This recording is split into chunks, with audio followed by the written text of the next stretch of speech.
Welcome to So Very Easy. My name is Laura, and today let's make some little booklets with some fabric pages inside to keep our needles stored.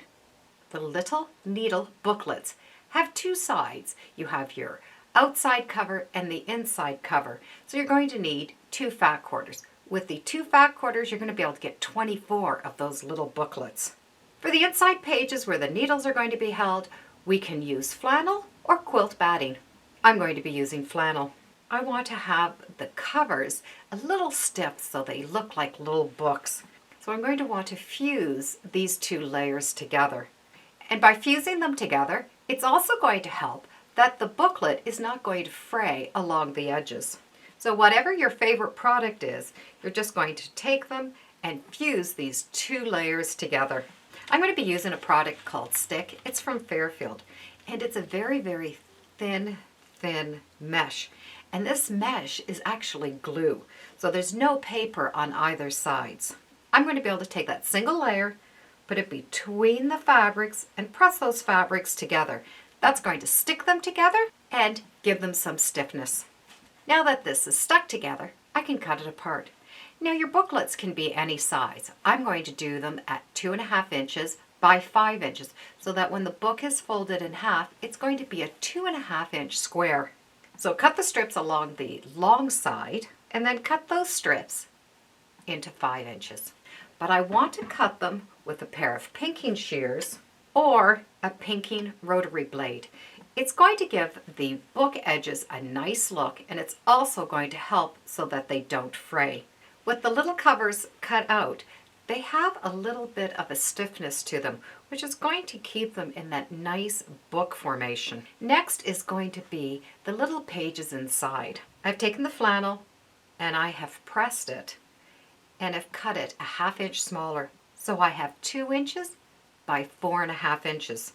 The pages are going to go right into the middle of the book.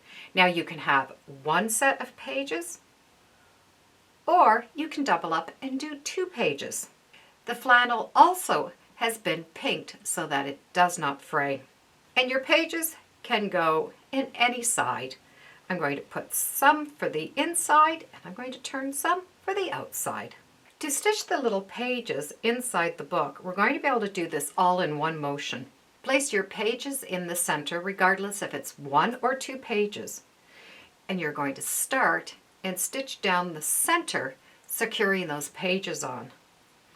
Then you'll be able to move these out of the way and stitch all the way around, ending right where that seam came off from the center. So to find the center and mark the machine bed, it's going to be very easy. Take that and fold it right in half. Put the needle down, and this fold will go right beside the needle. This is now the part we're going to want to mark the machine, and these sticky pads work great. Line it up and put the sticky pad right along that edge. So this will become the halfway mark. I now can open up that piece, center my pages. This is going to keep this centered. When I get to the end, I'm going to be able to stitch all the way around. If the pages get in your way, you can just lift them out. And continue stitching all the way around, right past the center, and move the pages again. And I don't have to even remove this from the machine till I get right to that center mark. Now I can stitch right off. Instead of cutting the threads, I'm going to chain piece it. So I can give myself a little bit of thread, but not cut it off. Line my page up to the center of my next block. Using this as the guide, I'm going to be able to put the edge right along that paper. Put my fabric right up against the needle and start stitching.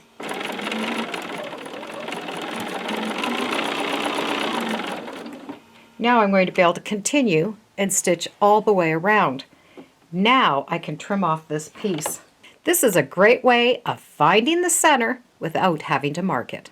And with all the pages sewn on, we're going to be able to fold them in half and stitch a spine. And that's going to hold all of those pages together, and it's going to keep it closed so it's more like a book. So just do a small stitch, less than 1/4 inch, right along that area. And when you open up, you have this cute little book. So I've taken half of my books and I've used it as an outside cover and half as an inside cover. From the 2 fat quarters, I was able to get 24 of these little needle keeper booklets. Now you can make these with just scraps of fabric, but this is definitely a quick way of getting a lot done. Now I have some gifts for my sewing friends. It has been a quick and easy way to make these little books. These are great for traveling. They will also fit perfect inside of a wallet, so you could make yourself an emergency sewing kit. I do hope you give it a try. It's a lot of fun, and think of all the different fabrics you could use up. Thank you for joining me today on Sew Very Easy. Feel free to subscribe, and as always, come on back. Let's see what we're sewing next time in the sewing room. Bye for now.